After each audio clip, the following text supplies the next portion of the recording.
चलो देखो इसमें क्लास 10 का केमिस्ट्री का तीसरा का चैप्टर जिसका नाम है धातु और धातु, ठीक ना। धातु और धातु यानी कि मेटल एंड नॉन मेटल। एक हम पहला क्वेश्चन लिखाए थे कि धातु किसको कहते हैं। धातु का सबसे आसान परिभाषा लिखाए थे कि वह तत्व जो इलेक्ट्रॉन का त्याग करेगा, ठीक ना, या जो इलेक्ट्रॉन का त्याग करता है, इलेक्ट्रॉन का त्याग करता है और साथ ही साथ ऊष्मा और विद्युत का क्या होता है, सुचालक, उसको धातु कहेंगे। जैसे धातु में एग्जांपल लिखाए थे सोडियम, सोडियम का संकेत Na, सोडियम हो गया धातु। मैग्नीशियम Mg, ये भी हो गया धातु। एल्युमिनियम, ये भी हो गया धातु। उसके बाद कैल्शियम, ये भी हो गया धातु। उसके बाद लोहा Fe, सोना Au, चांदी Ag, जिंक Zn, etc, ये सब क्या कहते हैं, धातु हो गया। तो धातु जो होगा इलेक्ट्रॉन का त्याग करेगा और साथ ही साथ ऊष्मा और विद्युत का हो जाएगा सुचालक, उसको धातु कहेंगे। उसके बाद धातु के गुण के बारे में बताए थे। धातु का देखो भौतिक गुण भी होता है, धातु का रासायनिक गुण भी होता है। इसके बाद आगे बताए थे धातु का भौतिक गुण। तो धातु के भौतिक गुण में क्या क्या लिखा है, थोड़ा सा ध्यान से सुनो। इसमें पहला लिखाए हैं, जितना भी धातु है, धातु का सतह जो होता है वहाँ पर एक विशेष प्रकार का चमक पाया जाता है। मतलब धातु जो होता है उसका सतह चमकीला होता है, जिसको क्या कहते हैं, इसको कहते हैं धात्विक चमक। धात्विक चमक, धातु के ऊपर जो चमक पाई जाती है उसको धात्विक चमक कहते हैं। 2 नंबर में धातु आघातवर्धनीय होते हैं। आघातवर्धनीय का मतलब हुआ है उसका हथौड़ा से, मतलब आघातवर्धनीय का मतलब हुआ कि यदि धातु को हथौड़ा लेकर के पीटेंगे तो टूटेगा नहीं बल्कि पथरेगा, और उसको पीट करके क्या करेंगे, बड़ा पतला चादर बना देंगे।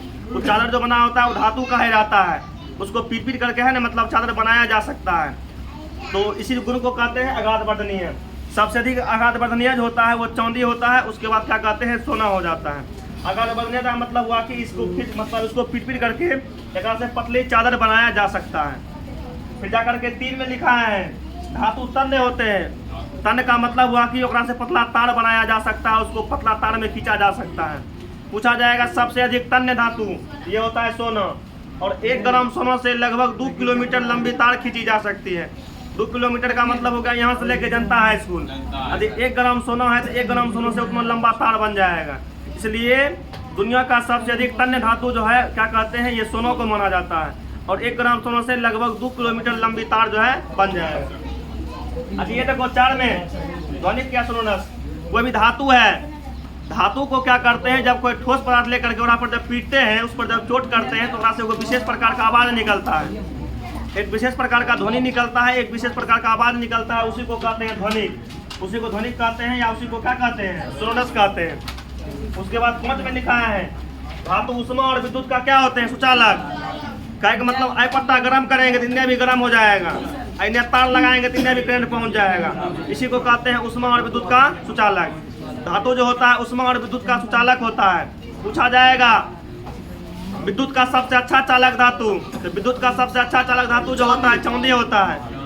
विद्युत का सबसे अच्छा चालक धातु चांदी होता है। चांदी के बाद कॉपर, कॉपर के बाद एल्युमिनियम हो जाता है। उसके बाद आगे लिखा है इसका गलनांक अधिक होता है। कोई भी धातु है, धातु को गलाने के लिए अधिक टेम्परेचर की आवश्यकता होती है, इसलिए धातु का गलनांक जो होता है ये बहुत अधिक होता है। आगे बढ़ो, आगे लिखो क्वेश्चन।